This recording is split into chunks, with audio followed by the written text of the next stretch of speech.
Helping Brothers. Good afternoon. I'm Larry Judson, and I am the Worshipful Senior Grand Deacon of Free and Accepted Masons in Michigan. And I want to thank Most Worshipful Grandmaster Mark Manning for giving us an opportunity to present a story or something that has happened to us that has been uplifting and showing a bright side of Masonry. My story begins that I have been very fortunate to be able to house sit a mansion in the Virgin Islands. Mary and I, for the past 4 to 5 years, have gone down to the Virgin Islands to house sit this mansion for anywhere from 3 to 6 weeks. I'm very lucky to have friends Chris and Eric Ball that allow us to come down there and to share their place with us. Mary and I have really enjoyed being down there and being in a place where there are tiki bars, sunshine every day, and limited cell phone use. So this is a very important thing that we have been able to be a part of. My story begins this last September 2019 when Mary and I were again asked to go down and house sit for 3 weeks. And to do that, you have to take a plane from Detroit to Fort Lauderdale, from Fort Lauderdale to St. Thomas in the U.S. Virgin Islands. Then a taxi ride to a port, and from a port, a water taxi over to Tortola. It's a fun trip, and it is one that we have enjoyed a lot. As you can see from the pictures, when you get down there, it's really surreal. You get up on the mountain and you're seeing all of these various places, and the house is overlooking St. John's and St. Thomas, and you have all this water and you have all these islands, and it's just gorgeous. Well, our adventure actually began when we flew into St. Thomas.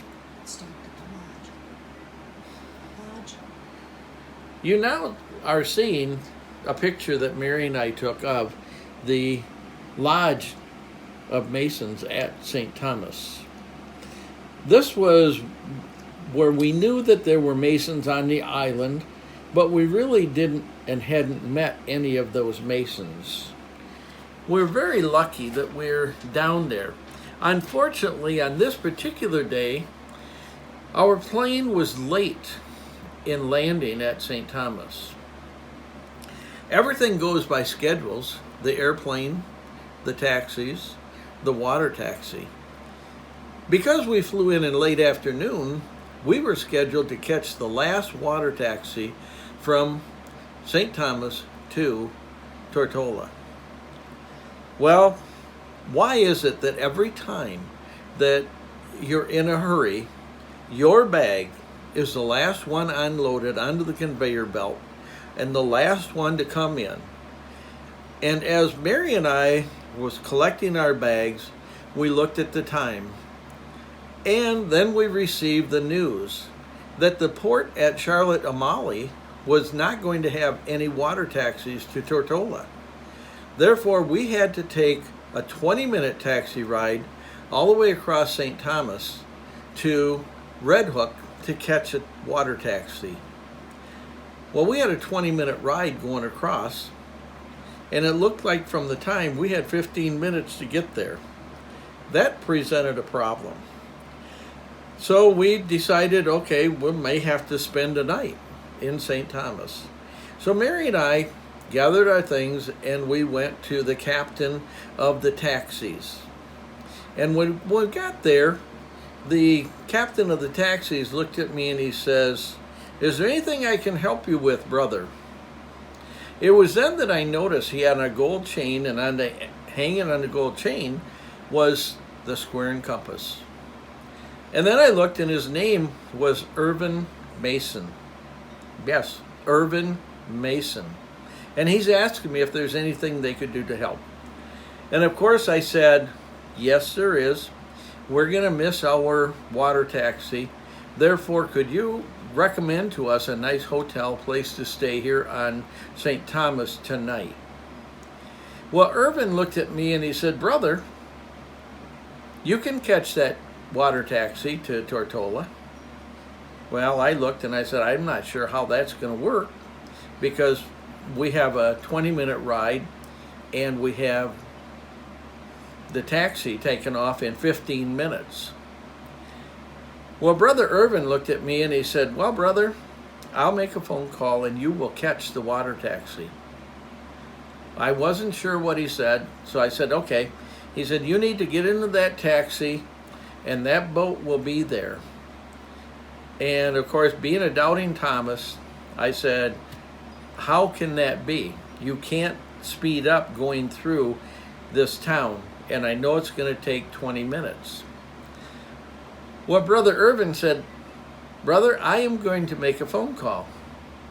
It just happens to be that the captain of the boat is a Brother Mason. The boat will be waiting for you when you get there. Mary and I got into the taxi. They took us across St. Thomas. We pulled into Red Hook. And when we got to Red Hook, of course, there was the taxi waiting for us. We smiled. They rushed us through. We got on the boat. We thanked the captain for waiting for us. And then we went to the island of Tortola for our 3 weeks, where we spent some time and met many Masons from Tortola, because they also have a lodge there. And we were there our 3 weeks, and after 3 weeks of tiki bars, no cell phones, and a vacation, we were able to come back. That would have been it, except Mary and I took the water taxi from Tortola back over to St. Thomas. Arriving at St. Thomas, we were told that we had to go through customs because we were coming from the British Virgin Islands back into the United States Virgin Islands. As we came through customs, we were almost finished and ready to walk out of the customs area when Mary and I were sitting and we heard, that was off to our right. And Mary said, what do you suppose that was? And I looked over and I said, Mary, that's another Brother Mason. And we looked over, and the head of the security for the customs looked at me, flashed his square and compass, gave me a thumbs up, and mouthed the words, I have your back. Brothers, that's what Masons do for one another. We look after each other. This was, to me, great, because this was also an international incident, and this was with Masons, with a group that is just beginning to open up and let others know that they are Masons. And so I'm very proud to be a Mason. Behind me, you see many of my Masonic shirts that I wear just about every single day. I have so many friends that are Masons and friends that are not Masons. But by golly, I'm pleased to be able to state I'm Larry Judson, and I am a Michigan Mason.